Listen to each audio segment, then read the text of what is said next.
Hello! In this video I will show you how to set up your phone on OPPO A5 Pro. So you have to start by pressing on this arrow button, and then here you can select your language, or you can just click next.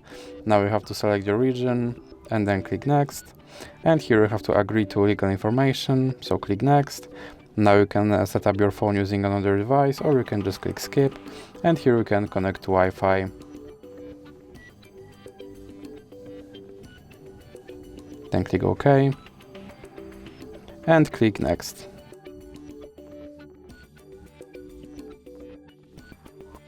And here you can copy your apps and data, or you can just click don't copy.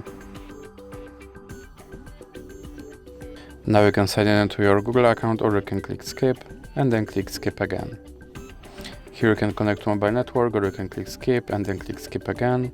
And here you can set up your unlock method, or you can click skip and then click later. Now you have to scroll down and click accept. And here you have to choose your browser and search engine, so click next, and here you have to select your browser.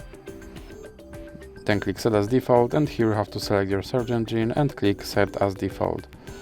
Now you can install additional apps, or you can unselect them all and click OK. Here you have to agree to recommended services, or just click agree, and you can just click exit. Now you can select navigation method and then click done and click get started. And as you can see, my device is now set up. So that's it for this video. If you liked it, please remember to leave a like and subscribe.